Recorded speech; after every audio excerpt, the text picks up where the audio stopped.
Би нэг муухай болохгүй ном хэлчихэ. За. How to become an Ubermensch гэх ном байгаа. Ubermensch гэд. Энэ болохоор Ницшегийн ойлголт байхгүй юу? Ер нь бол Супермен гэсэн үг. Ницшегийн ер бусын хүн гэдэг ойлголт байдаг. Одоо хүн нэгдлийн үед ингээд нэг хүмүүс ирсэн байгаа шүү дээ. Одоо бид нар чинь соёл иргэншилтхэн болцсон тий. Одоо энэний цаатлын хүний тухай Ницше яриад байгаа байхгүй юу? Бүр ингээд цаатлын төрөл зүйл спеси хүн төрлөختний next level юу болох юм бэ? Тийм болох юм бэ. Тэр хүмүүс төрж эхэлж ийна гэдэг тухай Ницшед бүр ингэж дараагийн юмыг ярьсан ба. Ямар зөв гаргалгаа. Амар гаргалгаа. Тэгээд үн чи ингээд логиктэй байгаа сте тий. Хүн нэгдлийн үед ингээд хүмүүс байсан.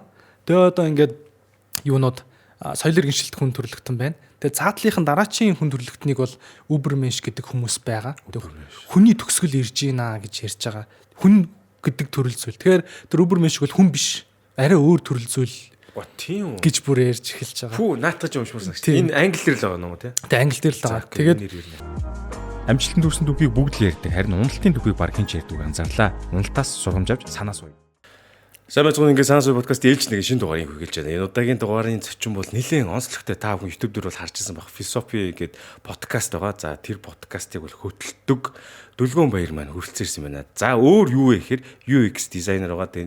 Renew гэдэг компани болон Philosophy подкаст Philosophy-ийн сайтыг үүсгэн байгуулсан ийм залуу орж ирж байна. За яагаад өнөөдрийн дугаартаа Дүлгөөн Баярыг уурах болсон бэ гэхээр бид бүхэн бол одоо UX дизайн гэдэг бол ямар хүний амьдрал одоо бүтээгдэхүүн бараа бүтээгдэхүүн байгууллагын үйлчлэгэнд ямар хэрэгтэй гэдгийг бас тайлбарлаж ярина.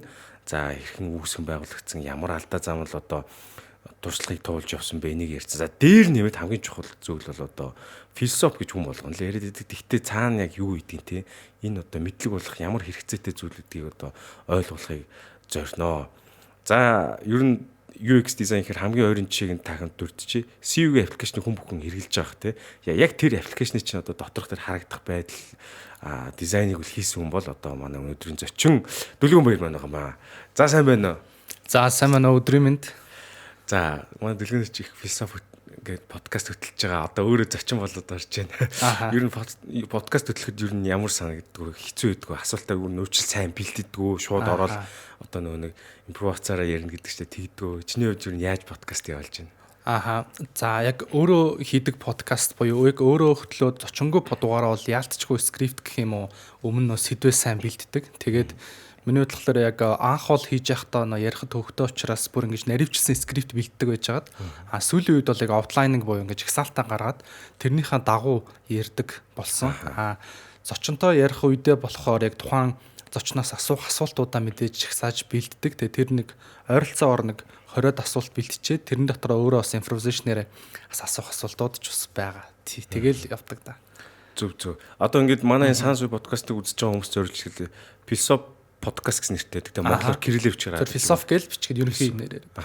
Яг ингэж хайгаад болохгүй би энэ видеоны description-д ор тавьчих. Та хүн орж сонсоорой. Үнэхээр хэрэгтэй юм бидээ шүү. Хүмүүс ч одоо YouTube дээр дүрстэй видео хараад аудио подкаст бас сонсохын заримдаа ховор байдаг л шүү дээ. Тэгтээ аль хороор хүний амьдрал хэрэгтэй юм байгаа шүү л жил гэдэг.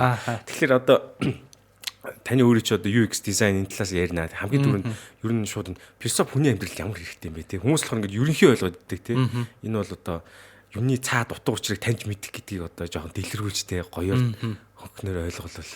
За ойлголоо. Би тэгээ яг энийг ярьж эхлэх юм философитоо би өөрөө хизээ танилцсан түүхээсээ эхлээд ярих гэж бодож байна. Би яг санаандгүй явж байгаа танилцсан л да. Яасан бэ гэхээр би 6 дугаар анги байсан. Тэгээ манай ээж бит хоёр ээж нэг өдөр хороол руу хоёлаа нэг дэлгүүр гараатах гээд. Тэгээ явж байгаад хороолын бэлэг хөтөлгөр байгаа шүү дээ тийм ээ. Тэгээ бэлэг хөтөлгөрийн ингээд нэг давхар руу орсон чинь би амьдралд анх удаа номын дэлгүүрийг хардаг байхгүй. Амьдралд анх удаа. Тэгээ нэг дор ийм олон шинэ ном байгааг би амьдралд анх удаа олж хараад тэгээ ерөөсө тэр дэлгүүр рүү алхаж ороод тавир дээрээс анхны татаж авсан ном л философи ном байсан. Тэгээд философитой тэгж танилцсан. Тэгээ хуудсын нээсэн чинь ингээд миний амьдралдаа би ингээ ерөөсө тийм олон гоё мундаг хүмүүс байдаг гэж төсөөлөөчгүй олон хүмүүсийг нэг дор олж хараад тэгээ тэрнээс хойшоо философиг өдрөө болгон уншиж судалдаг болоо. Тэгээд тухайд тэр ном 8154 гэж хэлсэн. Одоо санахлаар аюур зангон 2206 сууч 60 сэтгч гэдэг ном байсан юм байгаа. Тэгээд 8154-г надад 7500-ыг байсч таарад дээжээс 654 гуйж ав зээлээд тэгээд тэр номыг худалдаж аваад тэрнээс хойшоо ер нь өдрийн нэг хүүхэд нэг жоох мөнгө аваа гардаг шүү дээ 1000 төгрөг 500 төгрөг. тэдрийгээ цуглуулаад 2-7 хоногтоо нэг философи ном авсаар хагаад тэгээ би 10 дугаар анги гэхэд баг нэг 30-40-од философи ном уншаад дуусгацсан. Болсон байж таарад. Тэгээд тэр үед чинь яг нөгөө хавьсан 10 дугаар анги хүүхэд Аристотелийн Никохами ёс зүй, Эвдемийн ёс зүйг уншсан явж байгаа байхгүй. Тэгээд эхлэнгүүд чинь 10 жилийн нийгмийн ухааны хичээлүүд энэ төр бүр асар амархан болж ирээд. Тэгээд бүх хичээлийн нөгөө Аристотель чинь биологийг үндсэн үнийх нь номыг уншчихгоот биологийн хичээл гэдэг ч юм уу жоохон инээдтэй амархан болж ирээ. Тэгээд хичээлүүд асар амархан болж эхэлж ирсэн. Ингээд ер нь анх танилцсан гэх юм уу? Бүрэн том зураглаар нь харчихсан шүү дээ. Тэгэж эхэлж ирсэн. Тэгээд түрүүний таны асуусан яг амьдрал чинь яаж хэрэг болсон бэ? Хүмүүст болох вэ гэх юм бол миний хувьд бол яг амьдралд бол яг ийм том зөвлөгч одоо яг бүр ингээд зүүрлээд хэлэх юм бол ийм аав шиг үүргийг философик гүйцэтгэдэг. Амьдралын шат болгон дээр яг яах вэ гэдэг асуултан дээр алдахгүйгээр арга зам хайх боломжууд бас хүн одоо жишээ нь юу гэдгийг ингээд нэг зүйлийг зөвхөн өөрийнхөө харах өнцгөр харж итэл өнөөдөрс нь олон талаас харахад жинхэнэ бодит байдлыг таньчих юм бол амьдрал илүү юм өргөн болж ирдэг. Одоо давчцсан сэтгэл хөдлөл бол жижигхэн зүйлийг бага өнцгөр харахад үүсдэг бол өргөн өнцгөр нь хараад эхэлсэн үед амьдрал илүү юм уужим, юмсыг харах өнцөг илүү гүн болсны ард илүү юм шийдэл гаргасан ч гэсэн илүү юм улс ууртай шийдэл гарна, амьдрал гаргаж байгаа шийдвэрүүд маань ч гэсэн илүү урт хугацааг бодолсон шийдвэрүүд гарч эхлээд илүү юм хантай болж эхэлсэн байна. За маш гоё тайлбарлалаа шүү. Одоо нэг жинхэнэ амьдралд хэрэг болох мэдлэг гэдэг чил энэ бас таарч шээ. Ихэнх хүмүүс л ерөнхий л ойлголттой яваад байдаг. Тэ сая бас гоё найривчлаа. За одоо энэ талаар бас дахиж дэлгүүлж ярина. Одоо болохоор хоёулаа UX дизайнер руу орё. Ер нь бол манай Сансуй подкастер нэг алдсан туршлага аягүй хэрэгтэй байхгүй. Тэгэхээр яаж явж байгаад одоо UX дизайнер болоод одоо энэ UX гэдэг паблишингтэй энэ талаар хичээл мчээл ордог. Энэ юу н хүний амьдралд ямар хэрэгтэй юм UX гэдэг ойлгож бас шинэдээ орж байгаа хтэй миний ойлгож байна. Ямар гэдэг хүн санаачилсан. Өмнө нь зүгээр л дизайн байсан тий. Энэ талаар сонирхъя. Ойлголоо. Би эхлээд яг өөрийнхөө танилцсан төрхийг ярьчаа тий олон улсад хизээ үссэн бэ гэдгээс нь бас ярих гэж бодож байна. Би яг 10 жилдээ бол нэг физикийн олимпиадад бас орчдөг. Тэгээд дүүргийн медаль авчдаг. Бас математикаараа нэлээд сайн. Тэгснээр нийгмийн ухаан талдаач бас сайн гэд яг гадаа мэддэхгүй нөхөр байлаа л да. Тэгээд шугам зураг олимпиадад ч бас орчдөг нөхөр. Тэгээ би 9-10 дугаар ангидаа нэг мөнгө олох хэрэгтэй болоод. Тэгээ одоо л яг ингээд CU гараад ирсэн ч юм уу, JS гараад ирсэн бол хүүхдүүд ажиллах орон зайтай болчихлоо шүү дээ, тийм ээ. Тэгээ тухайд чи ийм газар байхгүй. Тэгээ өсрөөл нэг муу цайны газар зөөгчих, баарын зөөгчих л болж үлдчихэж байгаа. Тэгээ би тухайд яасан гэхээр 15 настай байсан юм. Баарын зөөгч хийх чинь насан туршгүй. Тэнгүүт нь би төрсний гэрчлэгийнхаа оныг компьютер руу оруулж агаад оныг солиод. За. Тэгээд бааранд ажилд ороод 3 сар ажилласан. Тэгээд тухайд чинь ингээл 2 гүрүү шиг пи буулган те 15 настайх насаа хотлоо хэлээд орцсон. Тэгэл баах хүмүүс арх пив зөөн хүн амтантай цогтун үнийг гаргаж хөөж оруулж гарган те гэдэг ажлыг зохион байгуулдаг болол. Тэгээд за би яг тэр 3 сар ажилласныхаа дараа зуны амралтын тухай юу шийдсэн гэхээс дахиж би ингэж одоо гараа ажиллуулж биеэ ажиллуул зарж мөнгө олохгүй. Би яаж игээ толгоогоо ажиллуулах хэрэгтэй байна гэдэг бодлыг 10 дугаар ангидаа бодож олоод. Тэгээ би 11 дугаар ангидаа нөгөө ангийнхан хүмүүсийн бүх бие-даалтуудыг хийж эхлээд одоо муу зан л да. Ялангуяа мэдээлэл зүүн хичээл дээр яг нөө тухайд чи макро медиа флаш гэх програм дээр юм жижигхэн юм аниматэд юмнууд хийлэгдэг. Ингээд дардаг аппликейшн шиг ч юмнууд хийгээж болоод байдаг. Тэгээ манай 32 хүүхэдтэй би нэг залуу яг өөрөө хийдэг байсан. Тэгээ бусад 30 хүүхдийн 30-уулангийнхан видеалтыг хийж өгдөг. Болоо. Тэгээ тэрнээсээ ингээ мөнгө олж анх толгоогоо ажиллуулж мөнгө олох юм байна гэдэг мэдрэмжийг аваад. Тэгээд нэгдүгээр курст орчоо бас зөөгч хийчмээргүй байдаг. Тэгээд би бүр юм I help you гэдэг юм жижигхэн брэнд гаргангуудаа Мойсын ингээ бариудаар наагаад яахан гэхээр видеалтыг орчуулга хийн гэд. Тэгээ би бүр тухайд замыг алдуулсан ингээд хамаагүй салбарын видеалт тэгэл хийчдэг гэсэн. Одоо жишээ математик ангийнхны видеалтыг авчиж байгаа. Тэгснээр 3-4 шөнө ойргүй суугаад тэрийг ойлгоод хийгээд өгчин. За геофизикийн ангийнхны видеалтыг авчиж байгаа. Тэгээ геофизикийн судлаад яагаад видеалтыг хийгээд өгчин. Тэгээ хуулийн сургуулийн чинь гэж явсаар агаад бараг нэг 2 дугаар курсын тал хүртлээ явсан. Тэгээ сүүл рүүгээ арайч бас болохгүй хаа нэг хитрхи ерөнхий болоод байгаа санагдаад. Тийм тэгэж явж байгаад анх Code for Green UB гэдэг миний санджаар 2015 онд нөгөө стартапын Монголын баг анхны тэмцээнүүдийн нэг зохиогдоод. Тэгээ тийшээ ороод би анх гарааны бизнес гэж яг юу байдаг вэ гэж одоо нүд нээгдэж олж хараад тэгэл тэр цагаас хойшоо яг өөрийнхөө бизнесийн санаануудаар тэмцээнд уралдаанд ордог болоод явсан. Тэгээ би болохоор яг багадаа нөө пичээ хийж буй бизнес танилцуулга хийгээд явдаг багийн ахлагч байсан. Тэгэнгүүтээ өөрийнхөө гаргасан санааг нэг хөрөнгө оруулагч нарт ч юм уу тэмцээний шүүгчээр танилцуулах хэрэгтэй болно. Тэгээд тэр санаанууд нь дандаа гар утасны аппликейшн вебсайтын санаанууд байсан. Тэгээд ойлгуулахын тулд тэрнийхээ дизайныг өөрөө хийж таарна. Ийм аппликейшн байх, эндээ ийм товчтой энтер гэж өөрөө танилцуулж хийсээр байгаад нэг мэдсэн чинь нэг 10 гаруй app вебийн дизайн өөрийнхөө санааг хийцэн. Тэгсэн чинь тухайд надад таварыг санаж байгаа 16 онд санаж ийн ээж гэх аппликейшн байсан. Ээж гээд тийм ягаан өнгөтэй. За. Тэгээ ээжүүдэд зориулсан. Тэгээ ээж аппликейшнаас надад яг танилцуулга вебсайт болон аппликейшнхаа веб дизайныг хийгээч гэдэг бартарын санал орж ирээд тэгээ би одоо тухайд чинь анхны баг team санал авч үзээд тэгээд за би зүгээр баг хоббигоор шахав хийдэг байсан юм чинь хийгээд гिचгээл хийгээд гिच чинь. Тэгээ ингэж явсаар хагаад нэг мэдсэмч нэг 7-8 app веб дизайн хийцэн. Тэгээд маа нэг таньдаг залуу өөдлөө наадах чинь UX UI гэдэг штэ. Гэт надад дараа нь хэлж байгаа байхгүй юуг нь мэдэхгүй байна нөхөр хийгээл яваад байгаа. Тэгээд мэдээд яг энэ салбарт ийм салбар байдığım байна. Энд чинь тустай ойлголт юм байна гэдгийг тухайн үед 16 онд мэдэж авч ирсэн. Баахан хийчихэд. За миний яг хувьдаа танилцсан түүхэн гэвэл олон улсад болохоор яг энэ UX design бүр хизэнээс үүссэн мэ гэх юм бол бүр төгжлөө ярих юм бол хятад руу холбогддог. Тэгээд одоо хүн өөрийнхөө хэрэгцээнд зориулж эргэн тойронд байгаа эд зүйлсийг хизэнээс загварчилж эхэлсэн бэ гэдгээс яг энэ тухайн асуудал эхэлнэ л дээ.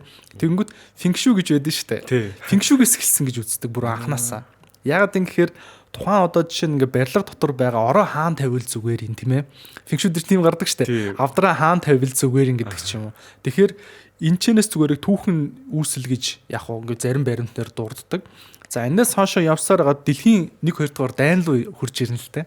Дайнд яасан гэхээр ингэсэн юм. Нэгдүгээр дайнд яг ингээд онгоцыг үйлдвэрлэхдээ бүхээгийг нь зөвхөн нэг өндөртөө хүн зориулаад хийчдэг байсан юм байна. Тэгэнгүүт яг тэр өндөрөөс дээшээ доошоо гарсан өндөртөө ур чадвартай нисгэгчнэр нисэж чадахгүй болоод тийм том асуудал үүсэж ирсэн юм байна.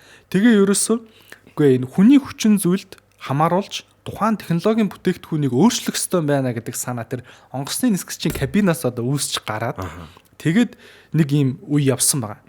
Энийг болохоор human factor psychology буюу хүний оролцоог тухайн одоо технологийн бүтээгдэхүүн үйлдвэрлэлд харгалзаж үзэх гэдэг нэг юм салбар бас байгаа. Дараа нь анхны UX designer гэдэг нэршлэр одоо нэг бас яригддаг хүн бол Walt Disney байгаа.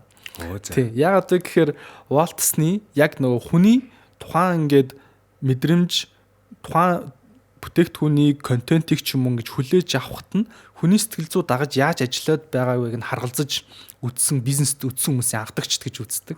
Тэгээ Disney Park-ыг бас яг тэрний нэг тод жишээ буюу дугаарлах тийм ээ.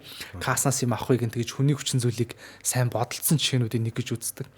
За ингэж явсаар хагаад 1970-ад оны сүүлд Don Norman гэж хүн байгаа. Анх яг UX гэдэг тэр нэр том яг томьёолж гаргаж ирсэн хүн гэсэн. Тийм. Тэр хүн болохоор яг Apple-т тухайн үедээ инновацийн департаментыг нь ахалж ажиллаж ирсэн хүн. Тэгээ одоо болохоор Сан Диегогийн их сургуулийн профессор ийм хүн байгаа. Тэгээд UX дизайны ер нь Gandalf гэж нэрлэгддэг. Тийм. Яг үс Gandalf шиг цагаан ус ахалтай. Одоо 80 миний санаж агаар 4-5 та өвөө байгаа. Тэгээ тэр хүний амжилтын нууцаас хоёр юм хэлдэг хэвгүй.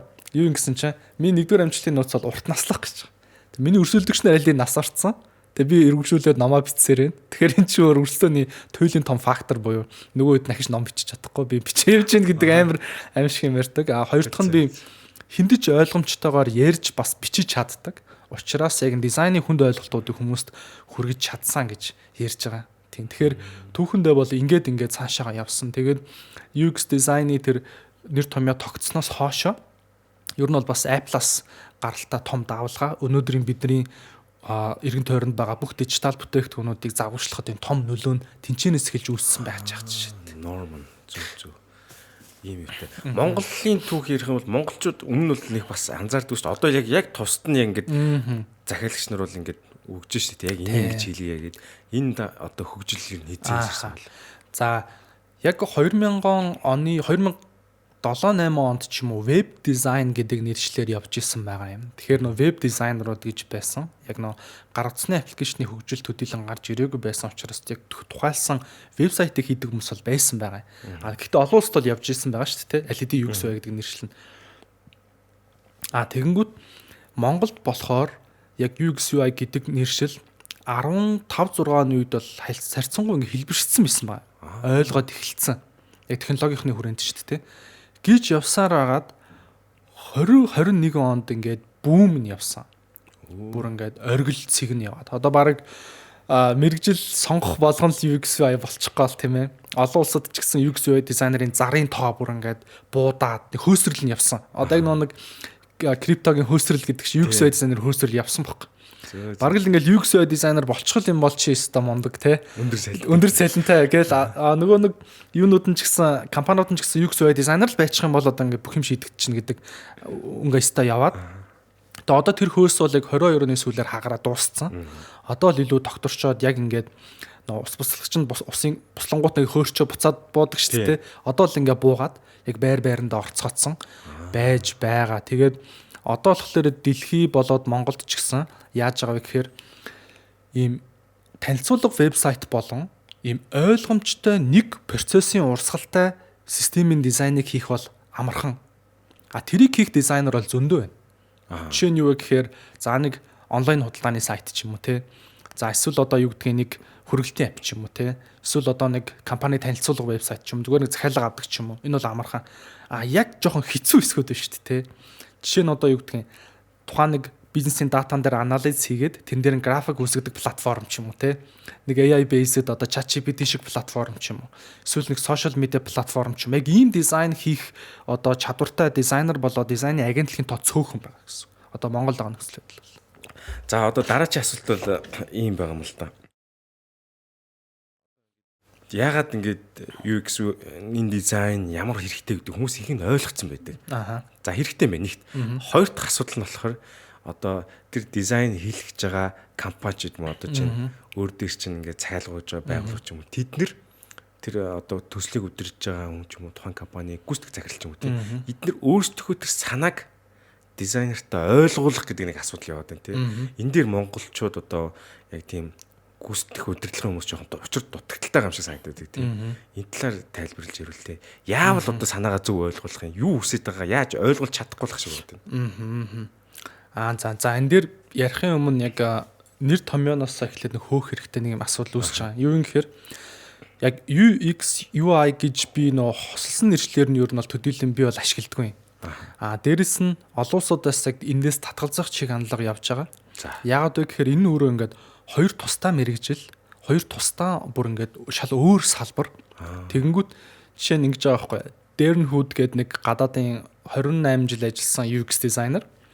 Би ингээ 28 жил ажиллаад яг UX гэдэг тус үгийг өөртөө ингэж бүтэн бахархалтайгаар одоо чинь өөрийгөө нэрлэх хүртэл 28 жил явсан байхад зүгээр нэг жил гараад ирж байгаа нөхөр өөрийгөө бүр UX UI-г хоёр үгийг нийлүүлснээр гараад ирэх юм. Мультибл болоо. Тий, гараад ирэх юм гэдгээр нэлээд шүүмжлэлтэй хандж байгаа. Тэгэд энэ цаанаа өөрөө юуг хэлж байгаа вэ гэхээр тухайн одоо програмчдын хувьд бол ингээ фронтенд төгжүүлэгч, бэкэнд төгжүүлэхэд үндсэн хоёр салчиж байгаа тий. Тэгээ дахиад салах юм бол зөндөө сална.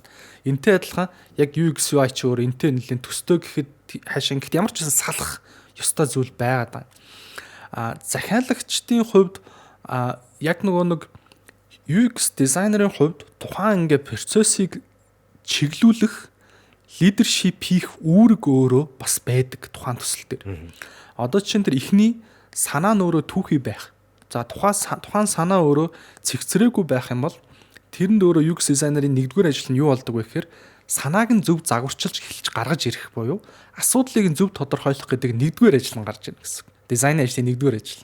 Тэгэхээр тухайн бизнес баг болоод санаа гаргасан хүн жинхнээсээ яг ямар асуудлыг шийдэх гээд байгаа юм бэ гэдгийг нь хамтдаа одоо ингээ өөрчлөлт тогтсон процессын дагуу тодорхойлох шат явдаг гэсэн үг. Тэр шатнаар явсаар хагаад нөгөө тухайн бизнесийн эзэн болоо санаа гаргасан хүн маань миний ингээ шийдэх гээд байгаа асуудал чинь нэг сүртэй асуудал биш байсан юм байна шүү дээ. Би өөр нь төслөө зогсоолооч гэж болно. Тийм. Эсвэл энэ бол миний бодож исэн асуудал шал өөр байсан юм байна. Тэгэхээр би одоо магадгүй веб биш app байх хэрэгтэй байсан юм байна ч юм уу те. Яг энэ процессийн шатыг явуулах нь өөрөө UX дизайнерын том үүрэг байдаг. Тийм. Одоо над дээр чинь ийм кейсүүд ч байгаа. Юу юм бэ гэхээр над дээр ирээд одоо ингээ тэр ганцлаа хийхэ билүү буцсан кейсүүд зөндөө байдаг. Тэгээ би ингээд одоо бизнес классаа бодонгот айгу тэнэгэлдэ те. Юм хийлгээ гэж авах гэдэг. Тий. Нөгөө тал нь нөгөө бүр хийхийг байлаад явуулчихж байгаа байхгүй. Тэнгүүт одоо жишээ нь яг үннийг хэлэхэд танд app web хэрэггүй юм байна. Яг уламжлалтаараа явж байгаа таны бизнес хангалттай юм байна. Яг нэг app web гарч ирснээр юу ч шидэхгүй юм байна гэдгийг тухайн хүнд хамтдаа онцлоод илрүүлэх нь өөрөө UX дизайнерын бас ажил байна. Ой ямар гоё юм тий. Наач бүр айгүй чухал юм биш. Тий. Тэгээ энэ сервисийг өөрөө одоо жишээ нь миний хувьд яг нэг юм Lean UX ч юм уу те design sprint гэдэг юм аргачлалуудаар ажиллаж хийдэг.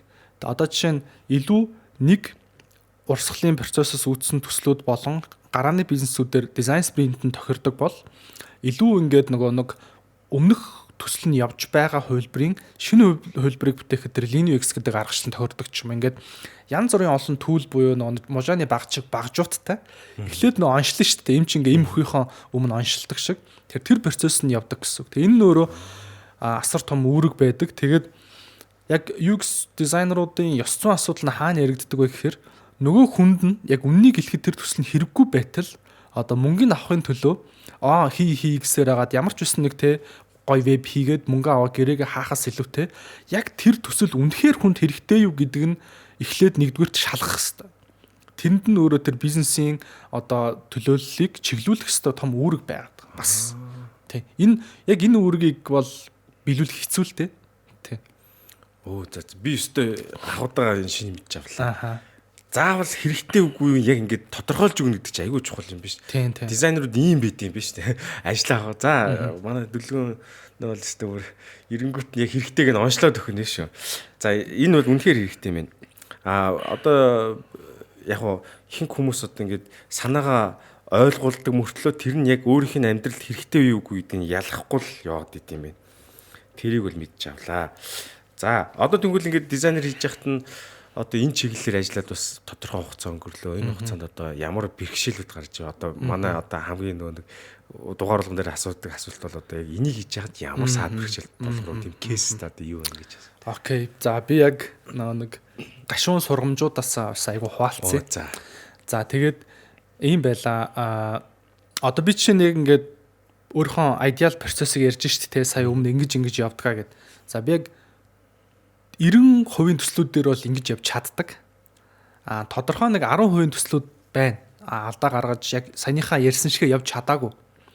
За ингээд одоо нин нүгүү ярахад юу гэдгийг тухайн үедээ би ойлгомжтой гэд өөртөө ч магадгүй хөнгөмсгөр найдаад энэ төсөл болчих юм байна гэж итгээд явцсан ч юм уу те. За эсвэл процесс хурдан байхын тулд за шууд гүйцэтгэл рүүгээ орё гэж дизайных ажил руу орцсон ч юм уу. За магадгүй тухайн нөхцөл байдал дээр одоо олон төсөл зэрэгцсэн үед яг тэр нэг төсөл рүү тэр асуудлын шатранд гүнзгий орж чадаагүйгээр өнгөрцөн ч юм уу. Энэ асуудлуудаас тухайн үедээ ингээ болоод те цаг хугацаа хэмжиж байгаа юм шиг мөртлөө яг миний дараа нь амаа барьсан чанарын гүйцэтгэл яг сүүлийн ингээд нэг гэрээний хугацаа сунжрах. За яг миний төсөөлсөн шиг үр дүн гарахгүй байх тэр алдаанд яг тэр төслийн ихэнх шат дээр яг өөрийнхөө одоо бүр зохиосон залгууны Чингисдаа шүү гэж гаргасан тэр процессуудыгаа алгаснаас олж гардаг. Тийм. Яг ингээд нэг процессоо өөрөө би алгасаад эвдсэн тохиол байдаг хгүй юу? Яарад ч юм уу тухайн хэллээ ш тэ. Тэр тохиолдлуудаас болоод ялчгүй тийм алдаанууд гардаг. Одоо яг над дээр би бол яг харьцангуй олон гэж хэлэхгүй. За 10 төслийн нэг 9 яг амжилттай яваад нэг дээр нь бол одоо би яг сүүлд бол яг 1-2-ыг тийм алдаатаас тулгарчаад байж байгаа. Тэгээд за захижилгөөнөө тийм ээ ийм алдаа гарахгүй шүү гэдэг амлалтыг эвдэхгүй шүү гэдэг тийм одоо сургамжийг бас аваад байж байна. Дараагийн бас нэг том зүйл нь юу гэхээр ийм байдаг. Хэцүүлдэ юу гэхээр тэр дизайн нээлттэй хийгээд зах зээлд нэвтэрсний дараа жинхнээсээ том асуудлууд нь гарч ирдэг. За одоо жишээ нь би ингээд Swing application яг одоо ашиглагдж байгаа хувилбар байна шүү дээ тийм ээ. Энэ хувилбарыг яг ингээд хийгээд дуусаад болчлоо гэж үзээд за ингээд гэрээ бол хаагдчихж байгаа юм тийм ээ. Гэхдээ яг хөгжүүлэгдээд яг тэр эцсийн хэрэглэгч рүү App Store, Play Store руу яг гарахын өмнөх шатн дээр алдаанууд их гардаг байхгүй юу? Ягаад тэгэхээр хөгжүүлэгч магадгүй миний хийснийг өөрөөр хийгээд хөгжүүлсэн байх магадлал өндөр байдаг гэсэн. За эсвэл ингэж ажиллах хуудас гэдгийг нь яг харагдах найдлах мөртлөө ингэ ажиглангууд өөрөөр ажилтдаг ч юм уу те. Тэгэд энэ алдаа их гараад ирсэн учраас би яасан гэхлээр ажлынхаа процесс гэрэн дотроо яг нээлттэй хийхээс өмнө нь хөгжүүлэгдсэн хувилбар дээр UX дизайны аудит хийдэг болсон. Аудит хийн гэсэн үг. За тэр аудит нь нэгдүгээрт яг гарсан дизайнтайгаа тулгана. За хоёрдугаарт яг нөгөө нэг Jacob Nielsen гэдэг түрүүний ярьсан Don Ormны партнер байдаг. Тэр хүний гаргаж ирсэн дизайны аудит хийдэг 10 чеклист байдаг байхгүй зарчим. Тэр 10 зарчмаар шалгана. За нэмэлтээр бас өөрөө тийм ээ яг өөрийнх нь туршлагаараа шалгана. Ингээд шалгаж иж гарахгүй бол бид хэд одоо нөгөө 21-2 онд нэг бөөн асуудал болж ирсэн. Хамакны гүйлгийн утга бичдэг хэсэг нь гарч ирэхгүй. Тэгээ бүр тийм. Тэр алдаа хизээ гарсан бай гэхээр дизайнер нь бол зүгээр яасан гэхээр гүйлгийн утга юм хийдэг хэсэг байна. Ингээд гарч ирнэ гэж явуулсан байгаа байхгүй. Тэнгүүд тэрийг хөгжүүлэхдээ тэр алдаа гарсан гэсэн. Тэнгүүд хөгжүүлээд яг нээлттэй ихийнх нь өмнө одоо технологийн туршлагатай компаниудаар бол QA-ийн баг гэж байдаг. Quality assurance буюу чанарын одоо шалгалтын баг. Тэр баг уг нь тэр алдааг илрүүлж явах хэрэгтэй. Дээрээс нь UX дизайнер нь тэр алдааг илрүүлж явах хэрэгтэй байдаг хөөх. Тэгээ тэр процессыг нэмж өгснөөр тэр нэг гашуун алдаануудыг айл болох багасгаж эхэлсэн нэгдүгээр хэсэг байв. Ямар авир жишээ хаамбагд шиг бүр шууд орж ирж байгаас те. Тэгэхээр биднэрт ийм том дурсамжт маань үлдэх хүртэл. Тэгэхээр UX гэдэг та бүхэн анзаарж байгаа хэрэг ямар амар ослолтой те. 2 жилийн дараа хүртэл хүний ингээд дахин дотор санаж нэг гэхэд л санаж штт те. Ийм зүйл байгаа. Тэгээ өөр том алдж исэн зүйл гэх юм бол ийм байгаа. Одоо ингээд дизайны салбар дээр бүх төрлийн төслийг сайн хийдэг дизайнероо сайн дизайнер биш юм байна гэдгийг би ойлгосон. За одоо би жишээ нь нэг имийг өөртөө хүлээн зөвшөөрч байгаа. Юу вэ гэхээр за би бол яг e-commerce буюу онлайн худалдааны вебсайтыг би бол хийж чадахгүй байна. Сайн хийж чадахгүй байна гэдгийг би хүлээн зөвшөөрсөн. Яагаад вэ гэхээр би ур чадвартай үгүүдээ биш. Яг би өөрийнхөө дотоод зарчимтайгаа зөрчилдөөд эхлэх юм байлаа. Би одоо жишээ нь миний дизайны яг үзэл санаа ямар вэ гэхээр хүмүүсийг ингээд илүү амьдралын тайван болгох, peace of mind буюу амар амгалан авчрах тийм ээ. Стресстэй нийгэмд нэг жоохон тайвшруулад гүйлгээ ихт нь амархан болгох чи тий CV-г оноогоо уншуулахад нь цөөхөн юмар уншуулдаг болгох чи гэдэг нэг ингээд тэр чиглэл рүү миний одоо өнөөдөр хүртэл бүх уншсан дизайны ном бүх философи хандлага нь явж итэл e-commerce дээр яадаг вэхээр олон юм зарах тий дуслаа шүү аваарай хямдрлаа шүү тий бүр эсрэг байгаа хэвчээ тий тэгэд би яг ингээд за ингээд тий ажил юм чи хийх гэсэн чи яг миний тэр үдэл санаатай зөрчилдөд үнэхээр бүр ингээд дотор эвгүй болоо чадахгүй бүр ингээд сони юм бэлээ. Тэгээ би за энийг нэг юм бодсон. За үнэхээр би яг ингээд миний үдэл санаатай зөрчилдөг төслүүд гэж байдсан байна гэдгийг бол анзаараад үгүй гэж одоо ер нь эхэлж байгаа. Нэгдүгээрт энэ байна. Дээрэс нь түрүүний хэлсэн яг юм одоо магадгүй би сайн дизайн хийж чадсан мөртлөө би л мөрөдөө тоглоомын ч юм уу бет хийдэг сайт хийхгүй байхгүй. Одоо миний үдэл санаа зөрчилж учраас үнцэн үтэн зөрчилж учраас эсвэргээрээ би яг ингээд одоо бусад яг бод хүний асуудлыг шийдээд үнэхээр яг хүнийг нөгөө нэг амар амгалан болгоод тайван болгоод гоё экспириенс өгөх тэр зүйл рүү нь бол өгнө. Тэрнээс шингээд хүнийг те ахаад гэрээр дүүрэн хэрэглэхдэггүй тогшил байхад ахаад юм зарах руу чиглэсэн e-commerce руу бол би орохгүй гэж би шийдсэн тий.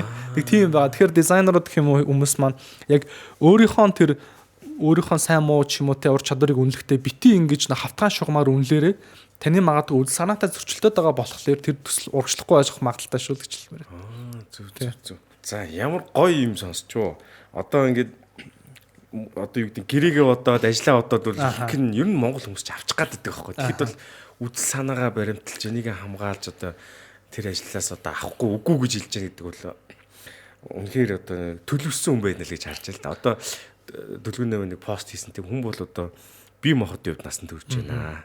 За сэтгэл санааны хувьд төлөвшөж байна. За тэгээд үзэл баримталтай болж төлөвшнө гэдэг чинь одоо 3 дахь шат юм аа. Ихэнх хүмүүсийн тэгээд нас нь ингээл яваалдаг да харахад нэг 30 40-тэй. Тэгээд үзэл санаа байхгүй юм бол хэцүү шүү дээ л гэж пост уншижсэн.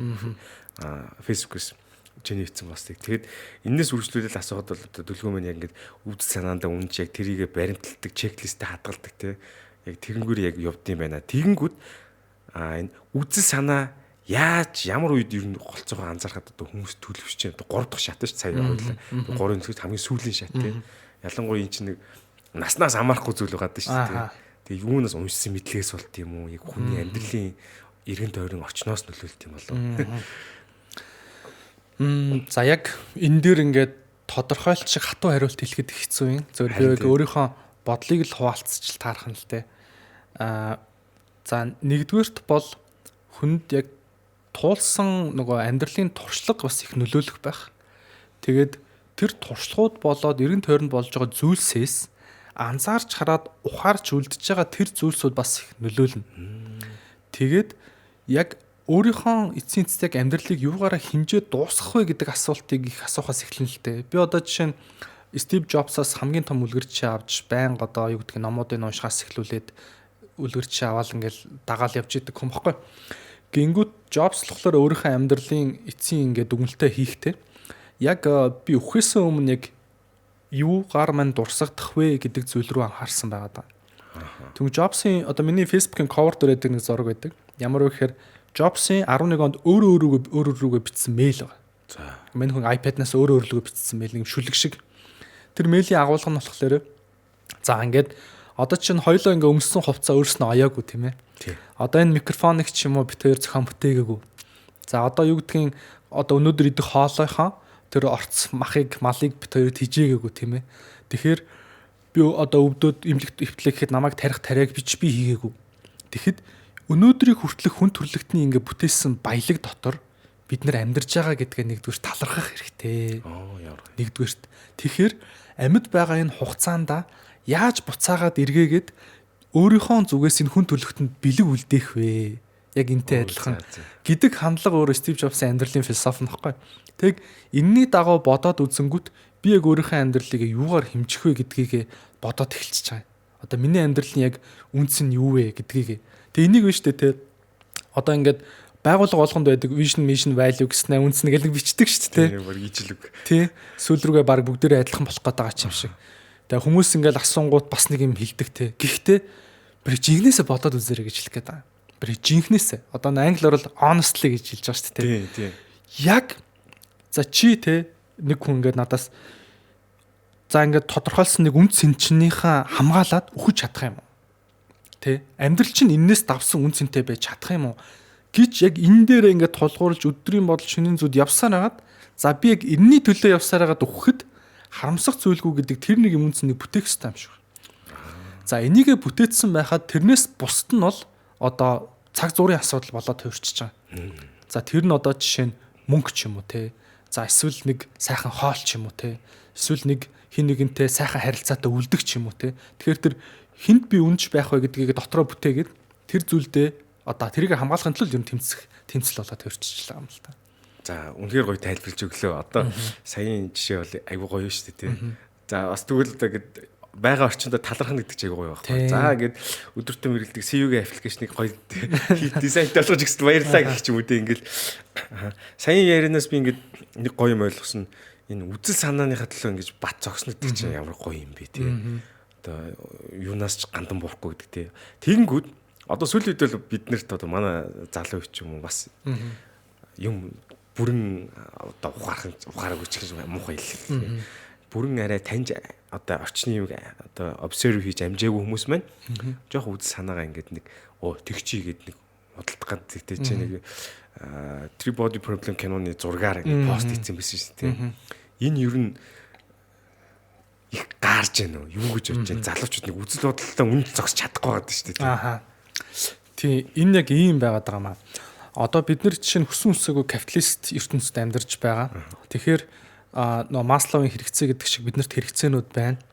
Тэгэхээр бид нар чинь ялгаагүй хүн. Тэгэхээр магадгүй би тэр постнероос бичиж би яг нэг төсөөлжсэн. Одоо ингээд надад яг ийм амин тулсан асуудал үүслэн шүү дээ, тий. За магадгүй одоо жишээ нь юу гэдгийг за газар хөдөлчлөө тийм ээ. Газар хөдлөлөө. Тэгэнгүүт одоо ингээд гэр оронгоо боллоо одоо муугаар дуртахад тэгэнгүүт тэр үед надад одоо жишээ нь хүн санал тавиал л тий. Одоо хамгийн одоо экстрим кейсийг ярьж штэ. Тэгэхэд би одоо жишээ нь яах вэ гэдэг асуултууд үүсэж байгаа байхгүй. Тэгэхээр энэ үзэл санаа гэдэг чинь өөрөө бүр асар эмзэг зүйл. Эмзэг. Яагаад вэ гэхээр түрүүн энийгээ бүтээхийн төлөөх процесс нь өөрөө эмзэг байгаа байхгүй. Чи ингээд зүрхэн дотор үүсэж байгаа асар эмзэг зүйл. Тэгэхээр энийг хамгаална гэдэг чинь нэг хүүхдийг олох амархан те хүүхдтэй болоод өсгөх хэцүү гэдэг шиг яг тэр үзэл санааг нь олох амархан юм шиг байна. Миний бодлоор. За те энэ муу юм байна гэд нэг удаа итгээд тэрэндээ ингээд сайхан хүлээгээд авчих амархан. Тэрийг өдөр тутамд жил тутамд хамгаалж явнаа алдахгүй явнаа гэдэг чинь бор ингээд хүн төрөлхтний том сорилт байхгүй. Тэгэхээр энийг хамгаалахын тулд түрүүний ирсэн гадна талын олон эрсдлээс хамгаалах хэрэгтэй. За нэгдүгээр түрүүний ирсэн капиталист нийгэм амьдарч байгаа юм шиг бид нар санхүүгийн эрсдлээс үдэл санаагаа хамгаалнаа. Хамгийн анх шат. Тий, анх шатнд хамгаалнаа. Тэгэхээр одоо юу гэдэг чинь та өнөөдөр те одоо 8 цаг ажилладаг бол магадгүй 8 цаг ажиллахдаа Facebook ухаан 1 цагийг өнгөрөөчдөг бол үдэл санааныхаа төлөө тэр Facebook ухаа боллоо. Тэ. Тэгээд санхүүгийнхаа тэр хамгаалтыг яаж игээ бий болго. За дараа нь юу гэдгийг эрүүл мэнд тийм ээ бие махбод физиологийнхаа хувьд тийм рискүүд үүсэж байгаа юм уу? Тэгээд тэр характерийнхаа одоо жишээ нь төлөвшлийг бүтээх гэж явсаар хагаад эн чинь ерөөсөө ингээд нэг юм хамгаалах процесс байгаа даахгүй. Тэгээд явсаар хагаад за ашгүй нэг муу юм биологийн нас манд дуусаа өөхөх хүртлээ хамгаалж чадлаа гэд өгч чадах юм бол жихнээсээ бахархах ш амьдрал болж дуусах гэдэг байгаа зү. Хүн болж төрсний гавь юм биш үү наач. Харин энэ нэг юм сонь зүйл байгаа. Гэхдээ энэ дээр яг үзэл санаа гэдэг ийм динамик шинжтэй буюу өөрчлөгдөн хувьсах шинжтэй гэдгийг бас хүлээмжшүүлэх хэрэгтэй юм шиг байна. Гэхдээ тэр нь өөрөө би өөртөө зөрчилдөөгүй байх хэрэгтэй тийм ээ. Одоо магадгүй дэд үеийн том скетнүүд ярьдаг шүү дээ. Социализмын үед те социализмыг магтан дуулсан шүлэг биччихлээсэн. Гэхдээ тэр нь өөрөө буруу гэдгийг мэдэгдээд солигдоод өөрийнх нь нүд нэгсэн дараа тэр үзэл санаа цаашаа явсан байна. Гэхдээ энэ дунд ингээд нэг юм зөрчилдөөгүй байгаа нь юу юм бэ гэхээр нэг үзэл санаа нөгөө үзэл санаагаар солигдсон болохоос биш нэг үзэл санааг өөр нэг гадны төр хүчин зүйлсээс ч буюу мөнгөөр ч юм уу солиогүй байгаа даа байхгүй юу? Ялгаа нь энэ байгаа даа байхгүй юу? Одоо нэг хүн жишээ нь Гитлерийн Германы үед фашист байжгаад сайхан одоо эрхчлөөний үзэлтэй хүн болж болно шүү дээ. Энэ бол ингээд зайлвал тэр хүн байсан нийгэм л фашизмыг дэмждэг байж байгаа л фашист болцсон байгаа байхгүй юу? Гэдэг ч юм уу. Тухайн фашист байжснаа авилга корруптод буюу те фашист нийгмээс урваад зөвөр мөнгөний төлөө ч юм уу хувийн ашиг сонирхлын төлөө шал өөрийн төлөө явцсан бол өөр асуудал гэж бол би үзэх гээд байгаа. Тэгэхээр хамгаалж явах нь гэдэг нь бол надад хамгийн хэцүү. Тэний төлөө тэгээд тэгэл өдөр тутмын тэмцэл шүү дээ. Тэгэл ял капиталист нийгэм байгаа. Үнэ одоо яг ийм нийгэмд бол одоо хамгийн түрүүнд бол эдийн засгийн асуудал бол яалч хүн гэдэг имлэг имлэг хорч ингээд хүн ингээд бодно шүү дээ. Яг үтэн санаагаа хадгалах уу гэд тэрээ үлдэх үү гэдэг тийм нэг хамгаалалт үүсгээгүү тохиолдсон шүү дээ. Тэгэхээр саяын дүлгөөний ярианаас бол одоо ингээд маш их зүйлийг ухаарж байгаа нь юу гэхээр үтэн санаагаа хамгаалыг бол одоо хамгийн наадсах нь эдийн засгийн хамгаалалттай болохгүй болохгүй. Яг энэ нийгэмд бол маш хэцүү тийм хүн болгонд нэг монголчууд бас нэг хадгалдаг гэж байгаа хардаг юм шүү дээ. За тэрийг ойлголоо. За сая UX талаар одоо энэ дизайн бидний амьдралд бас гоё ойлголттой боллоо. Бас үтэл санааны талаар бас гоё зүйлийг одоо ярьлаа. Дээр нь би нэг өөр чинь одоо подкастаас сонссон дугаар байна. Ayn Rand зохиолчийн за буруу дуудаж магадгүй шүү. Ayn Rand гэж дууддаг ч үлээ. Зохиолчийн нэг өөрийгөө бодох нь ариулс. Тийм. Энэ дугаарыг сонсонгуудаа би яг номыг нь худалдаж авчиад номын баяраас аваад уншлаа. Тэгээ эндээс би юу ойлгосон бэ гэхээр ихэнх хүмүүс маань одоо тэр номон дээр бол альтруизм гэж байгаа тийм. Нөгөө энийг бол энгийнээр тайлбарлах юм бол бүх хүнд эвтэй хамтаж таалагдах ч гэсэн утгатайж магадгүй. Тэгэхээр энэ нийгэм дээр одоо ихэнх хүмүүс би энэ хүн туслах хэрэгтэй гэдэг нөгөө нэг тийм хитрхийн ингэ нийтэж хүн болгон тэгш хэрэгтэй маркетинг юм яриад л альтруизм гэдэг. Энийг нэг гоё тайлбарлаж өгөөч. За ийм байгаа. Яг энэ дээр нөгөө нэг ийм тайлбарлаж ярихад яг өмнө нь бол нөгөө нэг ийм 900 ухааныг одоо энэ философийн нэг том салбар ухаан шүү дээ.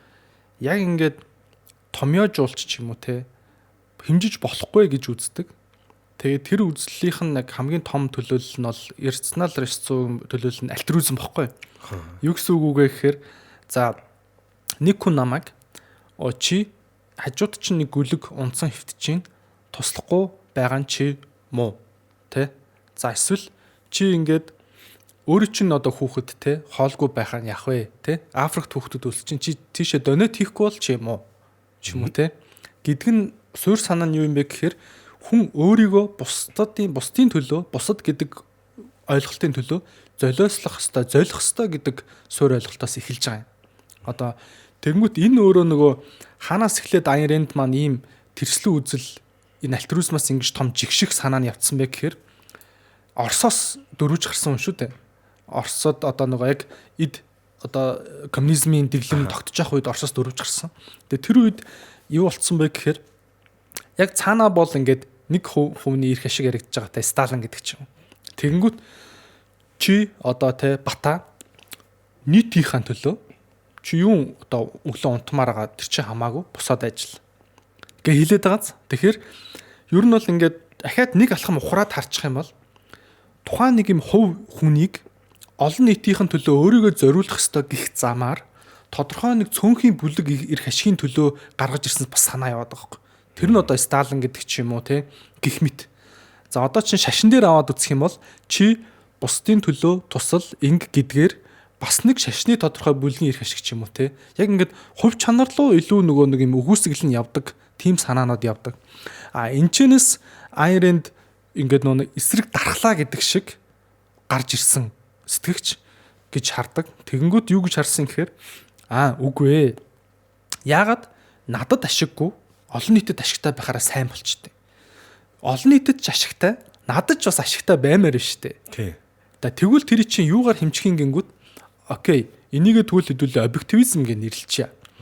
За нэрлэхдээ чи тэгвэл яг ингэж сайн муугийн хэмжихийн тулд дотроо эхлээд тэр сайн муугийн хэмжүүрээ түрүүний нэг үнцэн гэж хоёлаа ярьсан шиг одоо энийг англиар бол virtue гэдэг юм л да, эрхэм чанар. Тэр эрхэм чанарыг чи өөрөө тодорхойлох хэрэгтэй. За Айн Рэндийн одоо нэг үл санааг хүмүүс буруугаар ойлгох гэдэг нь юу юм гэхээр чи өөрийнхөө virtue-г бусдын төлөө сайн сайхан явна гэд тодорхойлцсон бол чи бусдад туслаа явах нь сайн.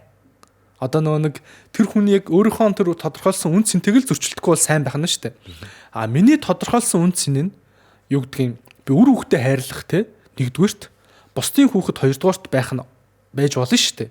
Ийм байхыгаа би сайн гэж бодсон байхад нэг хүн үрж ирсэн ээ. Чи одоо те ямар муухай амиа батсан ингэж намайг хэлж болохгүй ээ. Энэ бол ийм хүүн болгын сайн муухай хэмжүүрээ тодорхойлж болно. Энэ дээрээс яг ингээд нийгмийн нөгөө нэг ийм харилцаа үүснэ гэж явсан байна. Одоо хэмжиж болох үс байх хэрэгтэй гэдэг санаагаар. Тэгээд хайр дурлал дээр ч гэсэн энийг авч үздэг л дээ. Одоо жишээ нь юу гэдгийг альтруист хайр яадаг вэ гэхээр би чамд хайртай гэдэг залуу хөрөөд ирлээ шүү дээ. Тэгснээ нөгөө охиныгоо чи яагаад те миний сэтгэлийг хүлээж авахгүй. Тэ чи ямар тэнэг охин бэ ч юм уу те. Гэт нөгөө хүнийхээ хайртай үгүй үл харгалзаад шаардаад тэг хүлээж авахгүй бол тэнэг охин муухай охин гэ гадуур муухай хүмүүст ярддаг ч юм уу те. Явчих шүү дээ. Энд яг альтруистны хандлага байхгүй. Бүр яг үнтэй загцсан газрыг л байгаа байхгүй. Объективист хандлагын жишээ нь яах юм гэхээр би чамд хайртай байна.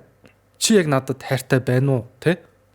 Би чамд таалагдж гэнэ үү гэдгийг харгалзаж үзчихэд гэдэг чинь би биэндээ одоо ашигтай байна гэсэн үг шүү дээ сэтгэл зүрхний хувьд. Гээд цаашаа тухайн харилцаа үүсгэж явж байгаа нэг объективизм энэ одоо жишээ байж болохоор байгаа. Зүг. За их гой тайлбарж хэллээ. Яг альтруизм гэж хэлээд байгаа бол цаад нөгөө нэг энэ үзлийг нь ойлгох гэдсэн. Ер нь ягаад энийг хэлнэхээр манай нийгэм ер нь ихэнхдээ тийм харагддаг байхгүй юу? Чи энд ингэх ёстой гэдэг бусдын төлөө ингээд адилхан байх ёстой гэж шаарддаг гэдэг. Тийм. Тэгээд энэ өөрөө массын гэх юм уу нийтийн сэтгэл зүй болоод эхлэхээр аюултай нэг тал нь яадаг вэ гэхээр мөнгөтэй хүмүүсийг үзэн ядаад тэр хүмүүсийг та нар ийм мөнгөтэй ч олон туслаач ч юм уу те. Та нар одоо ийм байж бид нар ядуу байна. Та нар одоо над туслаач ч юм уу. Яг хитрхи нөгөө нэг ингээд өөрийнхөө төлөө бусад хүмүүст одоо миний төлөө өөрийгөө золиослохслаа гэдэг хандлагаар хандж эхэлнэ. За одоо жишээ нь альтруист хандлагатай ээж нар яадаг вэ гэхээр би та нарыг ингээ өсгöd өгсөн байхад та нар одоо ээж хачиг хариул. Одоо Монголын уламжлалчнаас их зөрчилдөх гэдэг шүү дээ тийм консерватив үзлээс. Та нар намайг өсгöd би та нар өсгöd өгсөн байхад одоо та нар те эргээгээд ачаагаа хариулаа те намайг одоо сайхан ингэдэг ч юм уу те. Яг объективист үзэлтэй ээж нар тийм ээ ингээд хүүхдүүд нь өнгөтэй өөдтэй яваан л тэр хүний хувьд болоо. Тэ? Тэр хүмүүсийг өөрийнхөө төлөө зориулах гаг байгаа даа байхгүй. Яг гол санаа нь юм байна. Яг үн. За энийг л хэлүүлэх гэж би одоо гоё дэлгүүрээр яриуллаа. Тэгээд нөгөө нэг би ч ингээ ойлгоод байгаа мөртлөө бас зарим бүрэн судалж дуусаагүй болохоор ингээ тайлбарлах хэмжээнд очиог байгаа. Тэгээд жинхэнэ философч нэр гоё. Философи судалж байгаа үнээр тайлбарлал. Айн Рэндийн яг энэ ёс зүйн сургаал бол асар олон ёс зүйн сургаалын зөвхөн нэг хэн.